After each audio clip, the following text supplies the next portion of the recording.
Good evening. Thank you for attending the latest in a series of public events by the Michael V. Hayden Center for Intelligence, Policy, and International Security here at George Mason University. I am Mark Rozell. I serve as the Dean of the Schar School of Policy and Government at George Mason University, and we are very proud to host the Hayden Center. Tonight, we have nearly 500 people signed up from all over the United States and internationally. Participants specifically are from 36 states, the District of Columbia, as well as 20 countries on 5 different continents, and also from 38 colleges and universities. We have a good many students here from George Mason University attending. Welcome.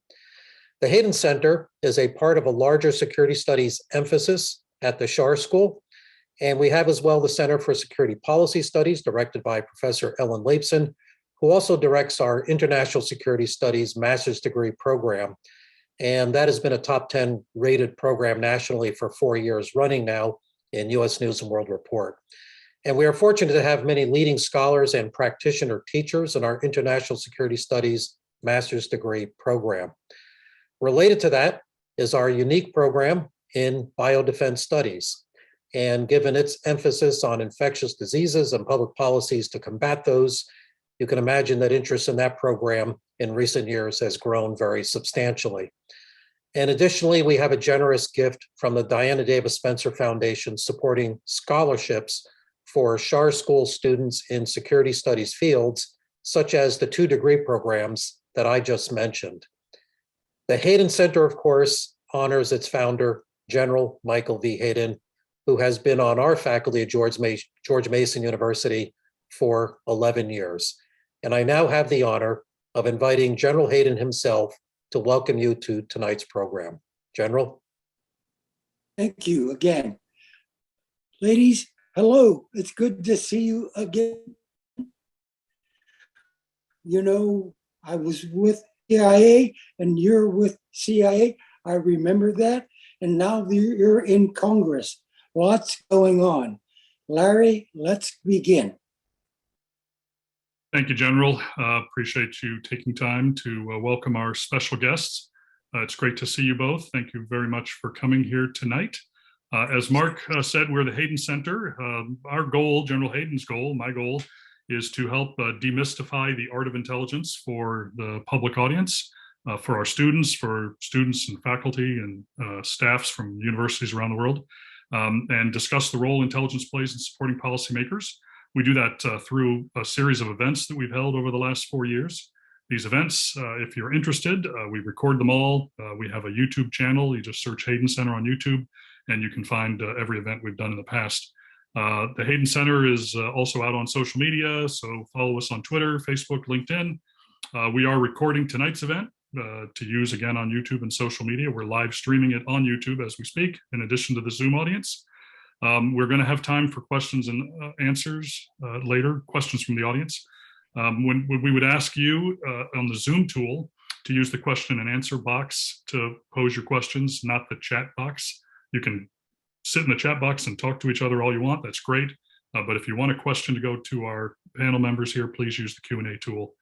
If you're on YouTube, use the chat function. It's the only option you got. Keep it brief, make it a question. If you'd like to remain anonymous, please let us know on the Zoom tool. You can check a box to be anonymous. On YouTube, please just let us know you want to be anonymous. If you'd like to tout your affiliation, please let us know, who you are and who you work for, and we'd be happy to pass that along as well. Tonight, we've got a really wonderful event. This is an event that I personally have been wanting to do for some time. I think we've got some interesting guests here in Congresswoman Elissa Slotkin and Congresswoman Abigail Spanberger. These are 2 congressional representatives who had early careers at CIA, the Central Intelligence Agency. That in the history of our nation is an unusual occurrence. You can count almost on one hand, I think, the number of CIA officers who have gone on to serve in Congress. Most recently, from 2018 to 2020, we had Will Hurd from Texas. He served alongside Elissa and Abigail. We've got another former CIA officer actually in our audience tonight. He's looking to join them, a guy named Matt Castelli. He's hoping to earn a spot to run against incumbent Elise Stefanik in upstate New York. So perhaps he'll learn something from you ladies tonight. We thought it'd be interesting to hear, what interested you in working at CIA, what you learned from your time there, and then anything you may have learned from your time at CIA that you have found has applied well to your life in Congress. For background, our guests are Elissa Slotkin. She represents Michigan's 8th Congressional District, which serves 3 counties in southern and southeastern Michigan, at least at the moment. Includes most of the capital, Lansing, and I believe all of Michigan State University.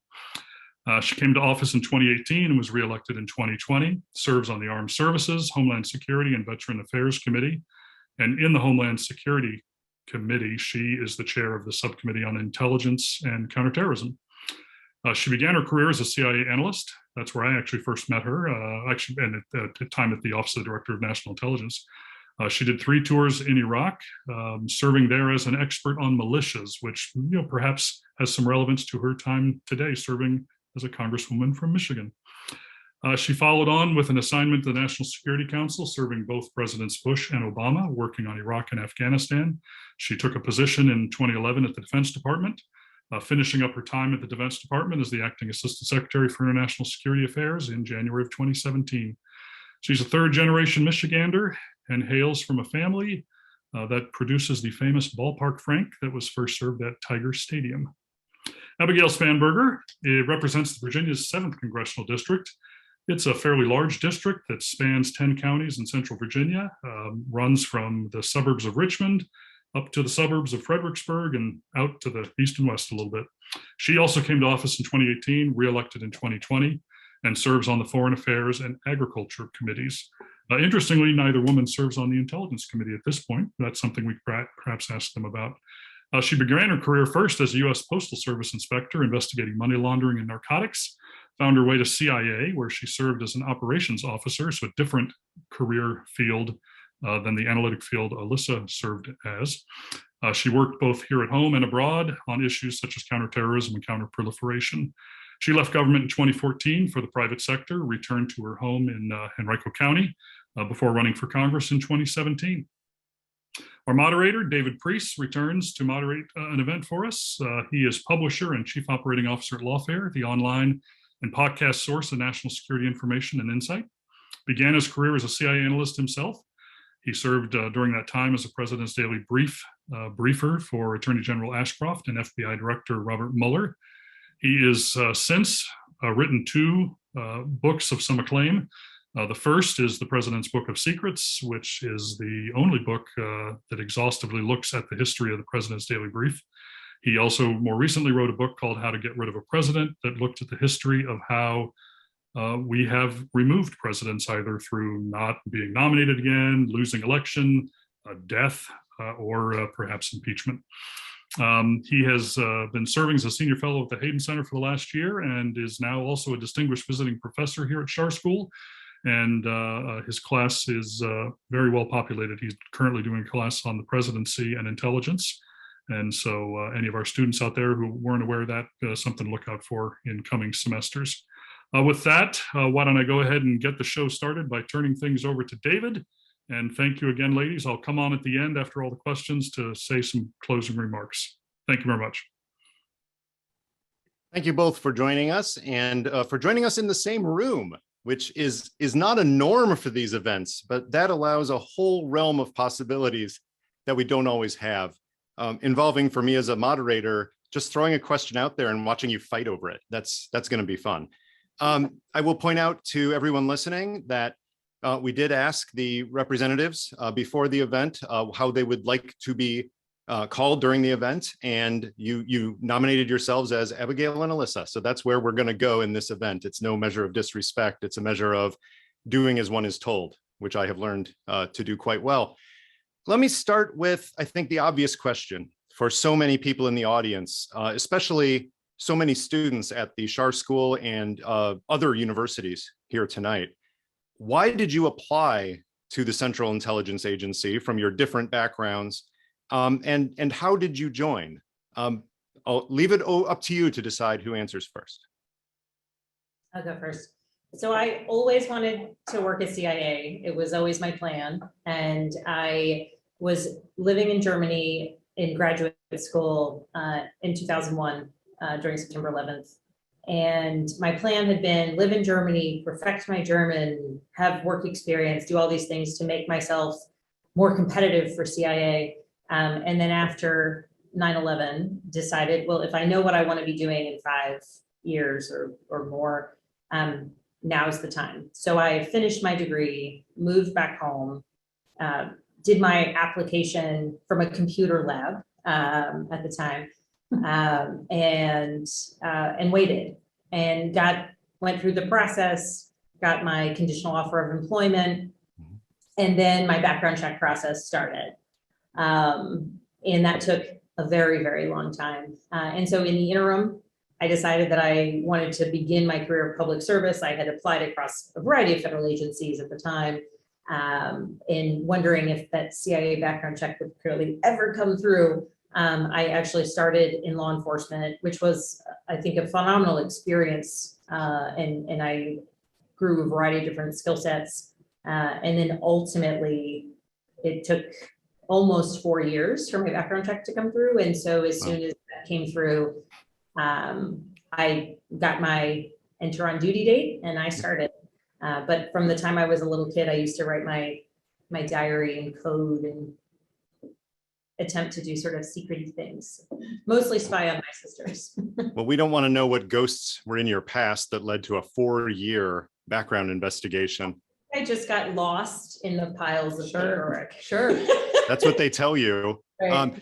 One word before, Elissa, if you'll hold on just one second, I want to follow up on one thing there.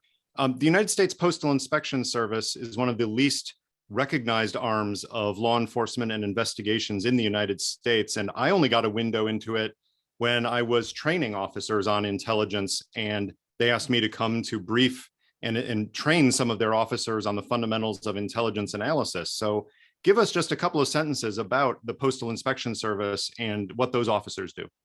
So the Postal Inspection Service is the oldest law enforcement agency in the country. They're 1811, which is kind of the code. So FBI, ATF. So, carried a gun every day, had a badge. And the Postal Inspection Service has authority over crimes that have some sort of male nexus. So lots of fraud cases, lots of narcotics cases, money laundering cases. And frankly, you can find a male nexus with just about anything. And so I worked out of the DC office. I worked predominantly money laundering and narcotics cases. But because it's a relatively small agency, and certainly in the DC area, things are quite active. I worked some joint cases with other agencies, and really got a broad variety of experiences. But my predominant cases were drugs and money laundering cases. Thank you. Elissa, same question. Why did you apply to CIA and how did you join? Yeah, so I was probably different than Abigail, where I had never been thinking that CIA was the path for me. I had really focused on international development, and was interested in a career abroad, but hadn't thought about, frankly, hard security until I happened to be on my second day of graduate school in New York City at Columbia when 9/11 happened. And, through that experience, really pivoted pretty hard and went in and became much more interested in hard security and making sure, at that time, folks may remember, we didn't know if that was going to be an isolated incident, if we were going to have, these Right. attacks cascading for months, for years. And certainly the attacks that went on in the years following in Europe, trains in Spain and subways in the UK and everything. It at the time we didn't know, and national security and hard security became much more interesting to me. Frankly, CIA came recruiting to Columbia. It was right after 9/11, and because I'd had at that point 4 or 5 years of Arabic, my favorite professor signed me up for a recruiting event, and I didn't want to insult him, and so I went to the event. And actually, the analysts, I should figure out which analysts it were that came up to Columbia, because it was the conversation with the analysts that really convinced me that CIA was something that I wanted to seriously consider. And in particular, understanding that most people felt very strongly about speaking truth to power, about saying what was really going on. Obviously, I was talking to a lot of Middle East focused folks right in the run up to the Iraq War, and they were speaking frankly about how they felt about that. And then understanding that when they produce intelligence, at the end of the day, even the most junior analyst had a veto on what that final PDB looked like, what that final serial flyer looked like. That I thought was important to me. So I applied, and 3 weeks later got the conditional offer. And my process took about 9 months, so more normal than 4 years. You know, I know we'll talk about this, but I use my training every single day in my life as a congressperson, and feel that training very firmly in the work that we're required to do here. Let me ask you, you said you were studying Arabic before this meeting with the analysts and before the real pull to come into the Central Intelligence Agency. So what was driving you to that? What was your interest in the Arabic language and presumably studies surrounding something having to do with the Arab world? Yeah, so again, international development was where I thought I was going to put most of my time. So I had already, you know, spent my junior year abroad, went back after college and worked abroad, mostly in East Africa, but became more and more interested in the Middle East, worked between Israel and the Palestinian territories, went to the American University of Cairo to do an intensive Arabic program. So I just felt that I was going to do more of a, I don't know, State Department or USAID world, or a nonprofit, a big nonprofit organization. And that just changed dramatically after 9/11. But I still had taken the language for many, many years. And, you know, I remember my parents, who at the time before 9/11 had no idea why like a girl from Michigan was learning Arabic and wanting to do that. And then of course thought I was brilliant after 9/11 because the skill set was desperately needed in the government. Yep, you were ahead of your time as opposed to someone else who was learning German. I don't want to try to wonder why, but Perfecting her German. perfecting her German. That's right. And I don't know. I know for certain that you used the Arabic on the job, that was useful for you in several cases, especially in Iraq itself. Abigail, did you use German once you got into the agency? She did. When my trains canceled on me and I had to reroute myself on my way to meet people abroad, sometimes. There you go. There you go. You never know what will help because we're already getting questions about languages and how useful they are. And that's one of the funny things is the language might be useful for core job duties, or it might be useful incidentally during a TDY or something that you never expected that it would come up. More incidentally. Yeah, we all love stories. So within the limits that we have of classification and of things that are still secret for sources and methods reasons, I'm hoping that each of you can share what your most favorite or your most impactful experience was while you were at CIA before you decided to leave for other types of work. Abigail, start us off. So I'm because you asked about the German, this is not necessarily an operations related story, but I was out for meetings and had a long surveillance detection route. And in part of that, I had to rent a car and take a train, do a variety of different things. And I had been very, and so at CIA, you train for everything, right? Like you plan for everything and you're ready for everything. And you go through your plan for the meeting and the things you're going to talk about and go through all of the kind of collection priorities and you plan how you're going to get to the meeting, all of these things. And I had been very purposeful in requesting an automatic car because that felt like a really important aspect.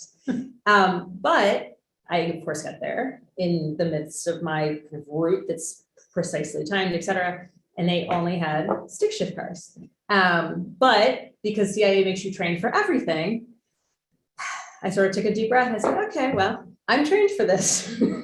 And proceeded to do just fine driving through a foreign country in stop and go traffic and made it to all the places I needed to go. So, I think to Elissa's point about like using it every day, even just the skill set of the I can do this, is important. But I think beyond that, I had the experience of meeting incredible people who communicated information to the United States for a whole host of reasons and a variety of motivations. And so being able to have conversations with other people who think that the information they're sharing and that the things they're talking to you about are vitally important to our government, to the positive relationships that exist in the world. There's something really humbling, interesting, affirming about the fact that people are willing to take those sorts of risks to do right in the world and to help in the world. And so sometimes on days when things can be a little bit frustrating, I think about those who take significant risks to do what they think is right. Yeah, without revealing any details, I'm looking for a simple answer here.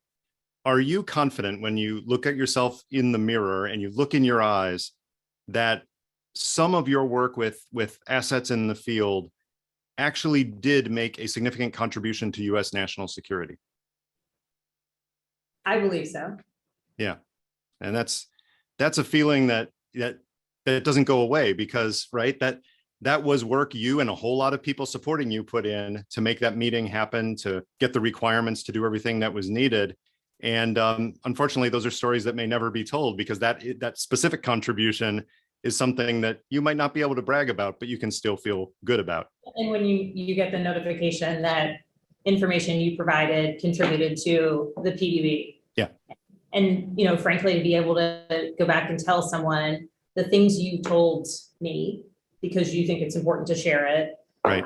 And because, also, I knew to ask these sorts of follow-up questions that made it particularly helpful, like that made it in front of our president's eyes, or that made it in front of people who really needed to see it eyes. Absolutely. Okay. Elissa, what was your most impactful career moment, or your favorite moment looking back at what you accomplished while you were at CIA? I think there are two very different things. One was, I was working on Iraq, and I think one lesson, certainly for the analysts at CIA, is like, if you're working a war zone account, an account that's extremely busy, extremely important to the senior leaders, you're going to get opportunities that you wouldn't otherwise get if you were working on a quieter account, right? So, I wrote my first PDB the third week I was at CIA. Now that's unusual. But we desperately needed analysts who understood something more than just Saddam Hussein's family, which is what most Iraq analysts before my time were expert at. And then they were gone, and they were hunting for Saddam, and those of us who understood a different group were coming in. I was able to lead basically an analytic team of a bunch of different analysts, experts on different things, military, armaments, leadership analysts, and we went out and spent, I think, 4 months in Baghdad, and we were doing some of the original analysis linking Shia militia groups to Iran and understanding how these groups were getting weapons, money, training, leadership, et cetera, et cetera, et cetera. So that was at the time, that was an issue that was hotly debated, and understanding what we wanted to do vis-a-vis Iran was pretty important to, at that point, President Bush. So I thought that was a very impactful experience. And then frankly, when our strategy was going the wrong direction in Iraq, I feel like a lot of CIA analysis helped President Bush steer into a different strategy. And I will never forget when he decided to surge in Iraq, controversial decision, and double down and really do kind of the counterinsurgency model that we now take as normal. He changed his Secretary of Defense, and he said, you know what, I've been insulated from what's really going on. I want to see young CIA analysts in the Oval Office every Monday without their bosses. So here I'm in my 20s, maybe very early 30s. And my manager got us together and said, the word has come down that the president wants to see young analysts without their bosses, briefing their pieces directly to the president. Who wants to go? And I'm like, oh yeah, I mean, this is like why you sign up, right? And I went down and briefed my piece on a particular militia group and had a healthy debate with the president and the vice president and the national security advisor about what to do about a certain militia leader, right? And it was respectful and decent, but we had a debate. And I walked out of the Oval Office and, one of the senior leaders who had been in the room said, if you can argue with the president and not piss him off, you should come and work here. And a week later, I was an Iraq director at the NSC. So that to me felt like an impactful moment that led to more impactful opportunities. That's way better than my stick shift story. I wouldn't say that, but I'm glad you did. So that's an amazing experience, especially for students who are considering a career in intelligence, because your story is remarkable, but it is not unique. It is partially a function of George W. Bush, who chose to make deep dives and regular sessions with analysts a part of his weekly and almost daily experience in the second term. But other presidents have also invited intelligence analysts in, and you can have a debate with the president of the United States about an issue on which you've become an expert, but he really needs that information to narrow the range of uncertainty for the decisions that he and eventually she has to make as commander in chief. So passing that experience forward, is that something when people ask you, should I apply to the CIA? Is that a story that you tell to say, yeah, you can have some real impact? Absolutely. And I think between the training that it provides, the analytic training, the writing and briefing training that it provides, the opportunities that it provides, and for young people who are looking to make a difference and have a voice in the conversation. It's not every day that I was going to the Oval Office, but we were certainly writing for the president all the time. Yeah. Getting feedback every day from people like you who were briefing those pieces directly to the president. That is, when you're a young person, if you're willing to really dig in and become the expert on that particular issue, I don't know another opportunity like it. Right. So it raises the question, if that's the opportunity and if you're that jazzed about it, why did you leave to go do a policy job, which is largely a thankless one? So one could say I've made successive bad career choices in leaving CIA to go to the Pentagon and Pentagon to go to Congress. But I will say that I always describe it this way for young people who are wondering whether they should go into intelligence or policymaking. Intelligence is getting to deep dive into something you care about, becoming the expert, having time every morning to wake up and basically looking at the classified Google at what's come in overnight, piecing things together, telling that story. But at the end of the day, you're not the decision maker. And actually, you are trained to not give your opinion on what policy choices should be taken. That's not right. the role of the CIA, certainly at the analyst level. But the CIA gave me opportunities to be at places like the NSC and the DNI's office and the State Department through rotations. And I lived in the policy world. And the policy world is fast-paced, it's an inch deep and a mile wide. It is being able to very succinctly explain to very senior people what they need to know to make informed decisions. And I always tell people that if you're the kind of student who is given a paper assignment in your college class in January, and it's one grade you're going to get for that paper and it's due in May, how do you do that paper? Do you methodically start going to the library in February and start reading books and start building your outline? And by March, you have a general outline. In April, you're writing and you turn in the paper, a perfect paper, a couple days ahead of time, and get an A. That's an analyst. That's an analyst. And an analyst on something that's not maybe a war zone issue.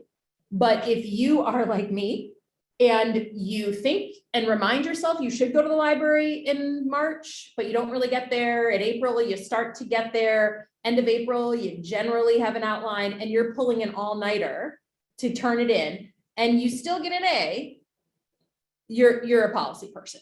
And you need the adrenaline to do your best work. And that, I think, for me, is the fundamental difference on who should point themselves towards which career. on the analyst side.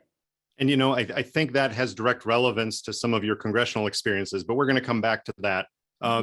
Abigail, why did you choose to leave the CIA and then ultimately run for Congress? So I left CIA in 2014, and we were kind of at a pivot point with leaving my family, my husband and I. And at one point in time, we were talking about where we were bidding for the places we were putting in for our next assignment. And my daughter at one point said, "Oh, well, we should go to Richmond. You know, all of our family's in Richmond." And I did a lot of soul searching. I had grown up in a household. My father had been career law enforcement. My mother was a nurse. And so our whole focus was service to country, but service to community. And I loved the adrenaline, the excitement, the change of CIA. But I was kind of at that point of, do I want to do this for the entirety of my future? So my kids, you know, every 2 to 3 years we move, we go back and visit family when we can, which is exciting to me and something that, you know, always attracted me to CIA, but then seeing the other people where I thought, you know, we're in a situation where my husband and I are both from the Richmond area. So our family's all in the same place. And my daughter even said, well, why wouldn't we go to Richmond? Everyone we love lives there. And I spent a lot of time thinking, you know, where do I want to be in 10 years? Where do I want to be in 20 years? It was not Congress, but it was, well, maybe I can take my love of country and my desire to serve in this way and bring it back to my community. And so I decided that that's what we're going to do. And so we moved home and I got a job in the private sector, but I really focused on engaging in the community, and I got involved with advocacy that mattered to me. And I started a Girl Scout troop, and I really thought that was going to be where I was going to sort of dig into things. And so that ultimately didn't last for a very long time. And you know, I loved the job. It's a piece of you when everything, like, you know, the nicknames you call your friends by, the people you have to ignore if you bump into them in public, like the way you live your life, the way, you know, I was on an anniversary dinner with my husband one year, and I tuned into a conversation that was happening at the table nearby. And I just said, we're going to need to not really talk that much because sorry, but I think we just lucked out and I need to keep tabs on what's happening. Like things like that where you can't ever turn it off. And I miss that. But it's an extraordinary career. And so, you know, it was a hard choice to leave. But it was the right one for me at the time. But the skill sets that you develop and the experience that conveys, you carry that with you and apply it to a different domain. In this case, representing what, 700,000 some people in the United States Congress. Now, except for a few very special districts, Northern Virginia, Central Maryland, and a few other isolated places, you're not actually talking to constituents who primarily care about intelligence community experience. They care about issues of jobs. They care about issues of healthcare. They care about things more than the fact that you worked at the CIA. So Abigail, and then Elissa as well, how did the experiences you gained as an intelligence officer help you in the business of both representing people and working with colleagues to achieve good in this big, ugly government we have?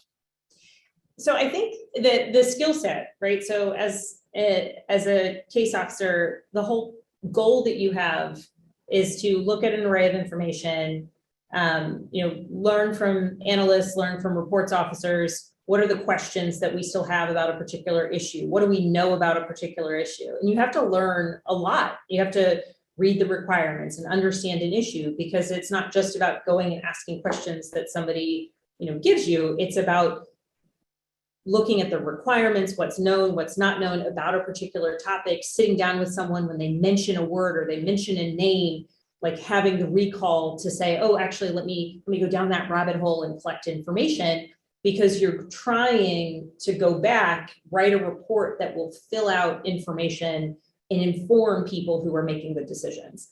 And so on the campaign trail, when talking about my experience and why I believed it to be relevant, and now in the job talking about my experience and why I know it's relevant, is that in Congress, we touch an array of issues. And a lot of colleagues will have a particular area of expertise, and that's what they know. Well, at CIA, one day it's a nuclear program, another day it's a drug cartel, another day it's a person related to some important world leader, right? Like, I don't know anything about any of those things, but I need to learn very quickly all of the things that are kind of known. Then I need to ask a ton of questions surrounding that issue. And I need to constantly be attuned to, well, if we're interested in answering this big question, what are the unknowns and the things we need to know? And so, in my district, I have a very agricultural district, and I serve on the agriculture committee. And prior to coming to Congress, I have no background in agriculture. But I have, when I'm touring farms in my district, like having zero background in this particular area is actually fantastic for me, because my whole CIA background is I'm supposed to walk in, like I'm supposed to read a lot, I'm supposed to adapt a bit of information, and then I ask 101 questions. And so regardless of the issue related to policy, I think it's a skill set to say, I know what I don't know, I'm going to do my own research, and then I'm going to dive deep to inform myself. And I think it's a valuable frame to be very comfortable jumping into new topics regularly. Sure. Elissa, let me turn the question to you, but with a slightly different twist, which is, how do you apply the skills you learned as an analyst, but also on the policy front, to your role now in Article 1? But let me add in the question from Elliot DeGroot that came in, which is, how does the experience specifically inform you when you are receiving briefings or you're in a committee hearing? Are you a better questioner, and does training as an analyst help you when it comes to breaking down the information you need from people who are representing their agency or department in doing oversight? Yeah, that's a great question. And hello, Elliot. I know Elliot. I think, to me, the core skills that are taught to every analyst, literally in our 3-month training program when you come on the job, are just straight up analysis, taking a bunch of disparate information and pulling out what's important and putting those threads together and being able to tell a sourced story of what's really going on. Writing, because if you can't write well and you can't convey your ideas in a thoughtful but understandable, digestible way, then your analysis doesn't get anywhere. And then briefing. And what I loved, I remember they videotaped us and we would brief and then get feedback on how we said too many times, or how we, and those skills I would commend to any young person watching this, that if you could master those 3 things and feel confident about it, you can walk into a lot of policy jobs in this town and do very, very well. But I think in the way that I use it is certainly a group comes in and I probe and I push. But I think the most important thing is that CIA, the analytic side of the house, almost takes like a special pride in not taking what's in the paper or what common thought might be in the outside world and taking it as scripture. We'll actually say, we know the whole world is talking about how this isn't working in Iraq, but actually we see data that it is. Or everyone's saying, this issue in Europe is going to blow up. And we're like, actually, we don't think it's going to blow up, right? The most important thing that I use is people come in and here and they're trying to push you somewhere. They're trying to lobby you. If you're an official testifying, you're trying to get the members of Congress to believe that story of what's going on at State Department or Homeland Security or whatever.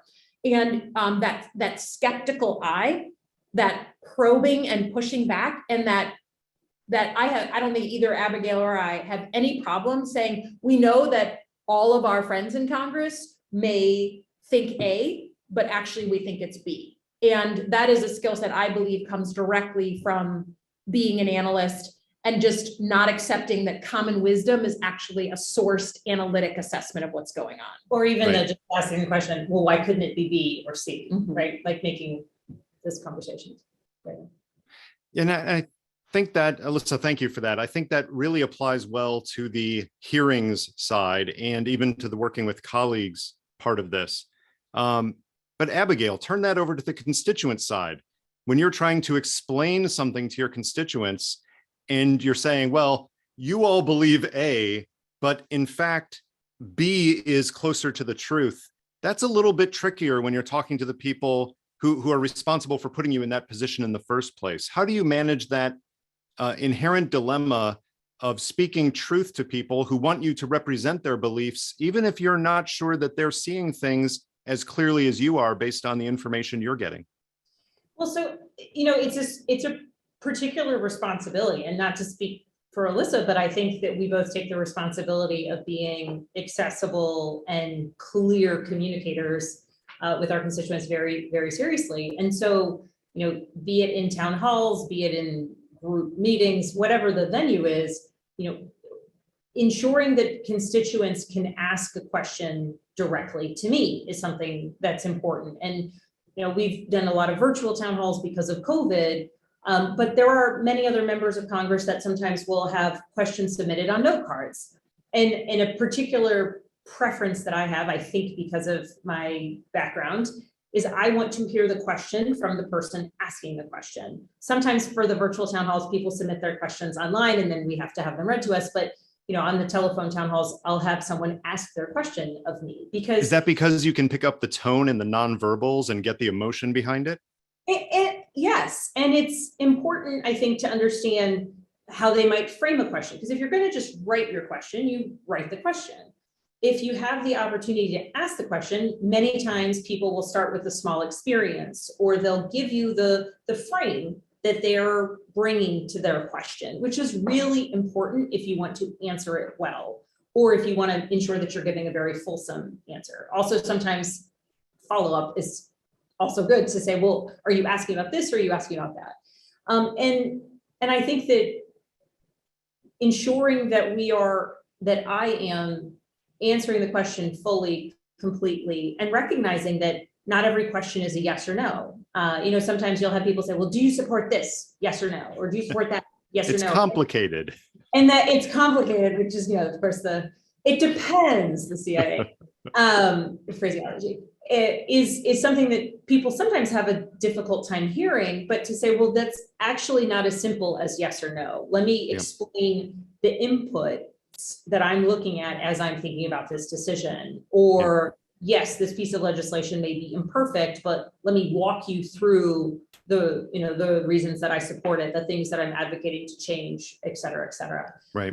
And I think being able also, I think as Elissa was talking about, that sometimes people have, coming from the intelligence world, it's easier to say, I know that people aren't always going to like what I say. But I have a responsibility to tell the truth, to explain things, and I'm not looking to please people. I'm looking to be fulsome in my response and ensure that they know that I have endeavored to answer their question, that I'm thoughtful about the legislation I'm looking at, and that's conveyed in my answer. Okay. Well, we are blessed here with some really interesting and insightful audience questions, and I'm going to be getting to those in a moment. But first, I want to highlight a few things because both of you have some specific issues related to national security that you have championed, either as proposed legislation or legislation that has been voted on. And I just want to hit on a few of those quickly to give you a chance to highlight why these things are important and why you have chosen to make them among your many causes that you have quite clearly championed in the past. So Elissa, you first. Recently, you've been talking a lot about revamping the strategic nuclear stockpile with an eye in particular towards foreign suppliers. National stockpile, not the nuclear stockpile. I'm sorry, national stockpile. Sorry, missed the phrase there, national stockpile, and PPE, and making sure we have domestic development and not foreign development. The experience of the last almost 2 years, I think, has made that all too clear for many people. But in your own words, talk through why the strategic national stockpile is something that we should be focused on, and more importantly, that we need legislation on. Well, I mean, look, a year and a half ago, I was sitting on the phone in the middle of the night arguing with a Chinese middleman so that I could get a 78-cent mask sent so that my nurses and doctors weren't buying construction equipment and scuba gear in order to treat COVID patients. And if a congresswoman is doing that, our supply chains have broken down, right? And we just outsourced way beyond healthy and safe key things that in the middle of a global pandemic became really, really important. And we opened up the strategic national stockpile, which was literally built to be there when we had a thing like this, a pandemic. And we were all excited in Michigan. We were going to get our share of the stockpile, and it was a lot less than we expected. Much of it were expired, the masks were expired, and some of it was just moldy. And it was like, we weren't ready. And it turns out, the folks who run the stockpile don't have all the authorities they need, for instance, to sell off equipment before and trade it in for stuff that's not expired. There's no transparency, so a state doesn't know how much they're going to get. There also wasn't a way for a state to set up its own stockpile, and there was certainly not enough American manufacturing of this stuff, of PPE. So we came up with a suite of legislation and built it bipartisan from the very beginning, right? We just introduced it with 8 Democrats, 8 Republicans. Right. When it passed the House with an overwhelming bipartisan majority, to shore it up so that the next time we're going into that stockpile, we're not deeply disappointed in what we have, that we're prepared as a nation. And look, in Michigan, we've been saying for 30 years that we've been outsourcing our supply chains on a lot of things too far. And I have 2 GM plants in my district who have been closed for the better part of 5 months because we can't get a 14-cent microchip. So it's very easy to see, I think, supply chains have become kind of sexy in the past year and a half because people like the folks watching, I think, have finally realized that supply chains are a national security issue.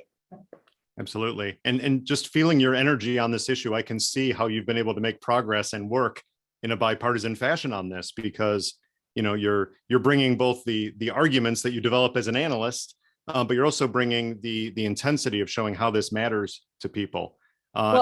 I think just to flag, we started with the supply chain, but then myself and Representative Gallagher, a Republican from Wisconsin, led a 4-month task force on the defense supply chain. And again, for the national security nerds watching, it turns out when you lift up the rug and look what's underneath there about where we're dependent, single source to China for our defense supply chains, our homeland security supply chains, there are a lot of creepy crawlies under there. And there is a lot of things where we're dependent on China. And I don't think anyone feels good about our defense supply chains having even some dependencies on a country that many consider an adversary. So yes, I'm energetic, and it continues into the national security world. I hope you realize when you say for the national security nerds out there, you're literally talking to the entire audience here, because you've hit your crowd right now. Yeah, I know. Abigail, we're talking about creepy crawlies. So let's turn to one of your issues that you've championed, which is ordering the Departments of State and Commerce in particular to investigate the involvement of Chinese firms and companies in various bodies, including on 5G technology and related issues. So briefly explain to us why you see that as an issue that you've put your weight behind. Well, so this links back to supply chain straight away, right? If we are not, the United States of America, developing our own technologies, either independently at home or with our closest partners with whom we frequently share information, then we are leaving ourselves, our government, our businesses, and the American people potentially vulnerable to full stop, but vulnerable to to the idea that that we would have no access to technologies that we know are secure, that we know there's no backdoor, that we know our information is safe. And I mean, when we look at the hacking offenses, efforts to exploit and extort money from American businesses, the shutdowns of networks of communities and municipalities, the hacking of information about lists of government employees, all of it, the fact that we cannot ensure the security of the 5G technologies and supply chains related to that we're utilizing is a big risk factor. For some of the reasons that Elissa mentioned, I mean, when we're looking at, if we're dependent on China for the technology that we use in our day-to-day here in Congress, at home, in our businesses, we've perhaps not really thought through the risk that exists there. Yeah. And if One of our that we're sharing information with have that vulnerability, then by extension, we have that vulnerability. Right. One of our graduate students at the Schar School, Isabel Rustum, asks, as a woman previously within the agency in a generally male-dominated field, what were your biggest challenges in that regard, and how did you overcome them? I'll ask each of you for any experiences you have on that to help women who are trying to enter fields that are still, more often than not, dominated by men, at least in some specialties. I mean, I'll start. I think it's interesting. When I started in the agency in 2003, there were very, very few women who had made it to the senior ranks of the CIA. I mean, it was, I think at that point we had someone in the number 4 slot, or maybe we had a female USDI or something. But it was the very end of the era where those few senior women who had made it to the top were actually kind of not very nice to any other woman who showed up in the room.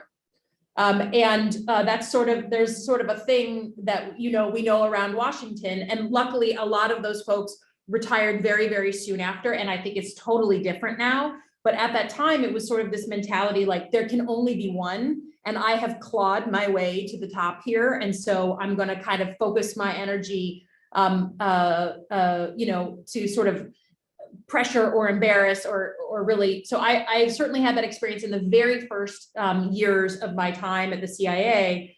The intersection of being both female and young, I think might have exacerbated the situation. Certainly, it's one thing to be a seasoned officer at 60 years old entering a room that's male dominated. It's another thing to be 27 and do that. And my experience was that I just had to be absolutely on point. I had to know my stuff backwards and forwards. And that once I did, and I demonstrated that, I did not have terrible experiences being a woman in a male dominated field. In fact, of course, because it's male dominated, the vast majority of my mentors who helped me get where I am were men. Right. So, but it's there, and it, but frankly, CIA was much better than the Pentagon. And that's a separate conversation that maybe we'll have later on.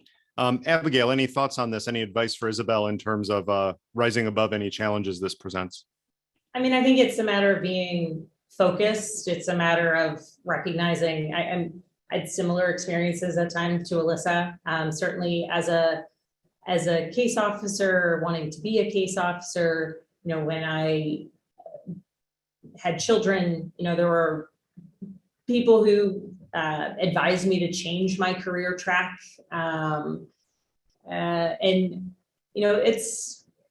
There's some challenges. I do think that, my advice would be find the mentors who want to see you as a full person. I would do the thing, which I hope people are not doing, where, if I was taking my daughter to the doctors, like I would say, oh, I have an appointment, I have to leave, or I didn't keep pictures of my kids on my desk because I didn't see that my male colleagues were presenting themselves all the time as sort of full, they're dads and they like this activity and, they play this sport and all the rest. It was the job. And so I felt I needed to do the job. I mean, eventually when you have 3 children, like there's not really, you can't hide it anymore. And certainly, I guess at one point in time, I guess to an earlier question about a funny story, like maternity clothes come in handy when you're trying to transport, things and looking kind of nondescript on subways. But I think for the actual bit of advice, find people who are good mentors. Recognize that there will be ebbs and flows to things. And I think for anybody who's a manager, recognizing that people do better when they get to bring a bit of their full self to work. And that's not, you don't necessarily need to share all your personal details, but recognizing that people have hobbies and lives that make them interesting. And sometimes that's a kid, and sometimes it's a sport. Sometimes it's, a dog, or et cetera. I think is valuable. Yeah. Let me build on a question from Alan Willis, another student in the Shar School's graduate program, about the Intelligence Committee. Now, respectively, you serve on the Foreign Affairs Committee, Homeland Security Committee, and you have intelligence-related duties there, but you have not been on the HPSC, the House Committee. So first, each of you, would you want to serve on the Intelligence Committee at some point? And secondly, has anyone from the Intelligence Committee, because you don't have a lot of people on the Intelligence Committee who have served in the intelligence community as an employee, have any of them reached out to you for advice in terms of questioning or in terms of things they can do? So first of all, I don't think we've ever had a freshman congressperson who gets on the House Intel Committee. Judge Schwartzberger. Oh, sorry, one, right. The guy who represented NSA, right, forever and ever, who it still does. So it's very uncommon in your first term, sometimes even your second term, to be allowed to be on that committee. It's often considered an exclusive, or not an exclusive, but a kind of special treatment committee. So you can't be on both the Appropriations Committee and the Intel Committee, because that's considered 2 really highly sought after committees. And so you have to really invest in being on the HPSC. And certainly, I was one of the first handful of employees when we started the DNI's office. I was John Negroponte's special assistant. And so I'm super interested in the sort of issues within, the writ large, not just CIA, but across the intelligence community. But I will be honest, all of their work, at least from my perspective, all of their work is classified, as it should be. So when I'm trying to deliver for my district and I'm trying to get things done, and I want to talk about that, and I want to explain and hear feedback from people, it's not a committee that connects deeply to your home district. I get a lot more out of that, in the Homeland Security Committee, where we oversee FEMA and we oversee cybersecurity and, that whole state and local nexus. That for me is always going to hold me back. Of course, I'm interested in the subject matter, but I also am interested in connecting national security to my district and kind of having a 2-way street. And HPSC doesn't always allow that. Okay, let me move to another question from Rosa Smothers, who points out that there's proposed legislation for veterans, military veterans, to receive additional PTSD support. Mm-hmm. And she's wondering if there's any consideration to include intelligence community employees and contractors, and if you would see that as something that is worth pursuing because of the similar situations that sometimes pertain to these personnel, not just to people serving in the US military per se. So I'll start on that one. I am not aware, this might be one of those HPSC questions. Yeah. I am not aware of any initiatives currently to look at expanding those proposals to the intelligence community. But it is possible that there may be the beginnings, and typically, much of when an idea or when an effort comes forward, if it's particularly in this space, that would be pursued within HPSI, I think, initially. So it's possible that there are people who might be working on that and we may just not be aware of it. But that is certainly something to look into. Yeah. Yeah, thank you. Another question. This one gets increasing. You talked about national security nerds. Well, here we go. We're going to prove that. Matthew Warner asks about inspectors general and the issue that inspectors general in the last few years have had, let's say, a mixed record and a lot of controversy regarding both how they've prosecuted their jobs, but also what they have been asked to do or not do. So what do you think of the prospects for reform of inspectors general across the intelligence community and the national security agencies writ large this year, and perhaps widen it out to the issue of politicization to hit some other questions too? How do you see the role of the inspector general in individual agencies and departments tackling this thorny issue of politicization and improper use of some of these agencies and departments? Well, I mean, in the Homeland Security Committee, we actually just had a hearing with the inspectors general from Department of Homeland Security on some of the activities related to the intelligence arm of DHS. Look, it is dicey business. I certainly think not only do we have to do everything we can to ward off things like politicization, we have to make clear and be transparent about how we're looking at that and how we're taking that on, so that frankly, from whatever side you come from, whether you have an angle from the left or from the right or whatever, that you feel confident that there's a methodology and it's systematic and not being applied to just one group or the other group or the other views when we look at these issues. And that's hard. Inspectors general are not the most transparent bodies in our government, right? They have to keep things very close and secret. I think what was interesting to me was the Government Accountability Office had come in and started to look at inspectors general. And I think that's useful, right? So that it's not just IGs kind of monitoring themselves, that there's yet another group of oversight that, again, career civil servants who are looking at this issue. But you can't get around the fact that you need a certain set of rules of the road in order to make sure that no group, no view gets its way into intelligence. You got to give confidence to the American public that you're warding off any politicization from any side. And thank you. On the Foreign Affairs Committee, this is something that we've dealt with, where there's been, and publicly reported, quite a few incidences in recent years where there's been some alleged political retribution. Yeah.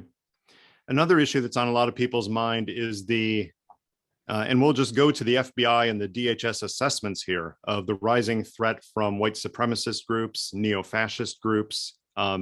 Alyssa, the kinds of things you were analyzing in Iraq, as Larry mentioned up top, militancy within a domestic population. That's the kind of thing we analyzed in countries overseas, and now we're seeing some of those dynamics in the United States itself. What do you see the role of the intelligence community as opposed to domestic law enforcement to contribute to assessing and analyzing these issues? And to build in some other questions, do legislative authorities need to be adjusted? Do we need to have some new authorizations from Congress to enable the US government to work better together to address what many people are assessing is the greatest threat to national security? Yeah, well, we've been taking this on in our subcommittee on the Homeland Security Committee, looking at both the intelligence community role in understanding domestic terrorism, and then what, if any, authorities, laws need to be changed. And there's no, two ways about it. It is much easier in law and in practice to go after foreign terrorists and groups that have a nexus to foreign terrorists. We've processed through this as a country, and frankly, the mere material support to foreign terrorists is enough to allow law enforcement in this country to move in and make arrests and prosecute. So we have a whole network that many national security types cut their teeth on because we were sort of the 9/11 era, right? So we have like a process. When you start to try to think about how to deal with domestic terrorism, it gets much more dicey because we're talking about our fellow citizens. We're talking about, understanding and analyzing information coming out of American citizens. And that rightfully takes a very, very methodical, judicious approach. And the truth is some states like Michigan have a domestic terrorism law, and that's been important. The plot to kidnap and kill my governor came out of my district. The raid was just a couple minutes down the road. And we've been using those authorities along with federal authorities to prosecute people. But I don't want the CIA collecting intelligence on domestic groups. As a CIA analyst, I was rigorously taught to absolutely just step away if there was any question about looking at an American citizen or an American group. But Absolutely. the FBI having a better handle on groups that have threatened and carried out violence, I think that's important. Yeah. And so I think we have to be very, very careful. There is lots of open questions about a federal domestic terrorism law. But frankly, people, again, on both the right and the left, feel like that's going to be used to target certain groups. So there's not a lot of appetite, including for me, to push that forward, even though it would give law enforcement more authorities. It also opens up a can of worms that I think is really, really dicey. Sure. Abigail, let me ask you to weigh on this as we close up, because both of you have been very generous with your time, and I want to get you back to your business, but please share with us your thoughts on this before we wrap up. So I agree with everything Elissa said, and I guess I would add, when Elissa was talking about her background of tracking and understanding militia groups and understanding the leadership and who they are and the motivations, there is so much more that we as a country have historically done in endeavoring to understand like where these groups come from, who they are, who they interface with, without necessarily the obvious, without a law enforcement nexus, because we're trying to understand threats abroad. And so when you're looking at groups and networks that exist in the United States, I agree with Elissa completely. Like that is absolutely within the frame of FBI from a law enforcement standpoint. But I do think that where there could be the perspective of how CIA looks to truly understand before getting to and now we're going to take some sort of action, or now we're going to do XYZ. I do think that understanding those networks from the frame of an intelligence officer and a CIA analyst sort of mindset frame, I think is incredibly important. Because if we're looking at just the criminality and the actions that these groups may take, we're missing so much more of how do you take a step back to understand their recruitment methods? How do you take a couple steps back to understand what may be their motivations, why they're recruiting certain groups or in certain places? And those are things you need to understand if you're going to educate parents or build up resiliency so that people aren't drawn into these types of groups. Yep. We appreciate both of your insights. Thank you very much. And now I'm going to turn it back to Larry to close us out. So thank you very much. You've given us a lot of time. I know you're both very, very busy, and I don't think your workday is complete. General Hayden, any final thoughts or words? It was a wonderful, wonderful evening. Thank you a lot. Thank you, General. So thank you very much. You two are free to go. I just have a few other thoughts for the general audience. Very grateful for the time you spent with us. Thank you very much. Great insight. I think our students and others have really walked away enriched from the experience. For those who are interested in Hayden Center events, we do have some additional Hayden Center events coming up this month. We'll be advertising probably tonight or early tomorrow morning for our next event. It will be a conversation with the new National Cyber Director, Chris Inglis, who is someone very well known to General Hayden and myself. We both worked very closely with him during his tenure at NSA. So we're very excited to hear about his new position and some of the challenges he faces and we as a nation face in the cyber realm.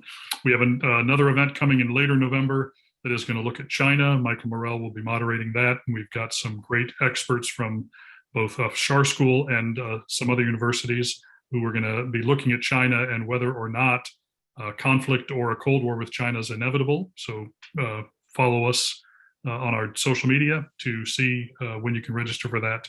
And then hopefully in December, we're going to have a nice event that's going to look at global health and pandemics and what the role of the intelligence community is and should be. There's been lots of conversations in the last year on that. Some legislation's been proposed. We've got a commitment from Congressman Eric Swalwell to come and speak to us as part of that event. And we're going to be lining up some additional panel members as well. So that should make for a really interesting conversation. Thank you, David. Wonderful job as always. Appreciate you taking tonight's event on. And General Hayden, thank you again for everything you are doing for us. And for Mark Rozelle and the Schar School, thank you all very much and good night.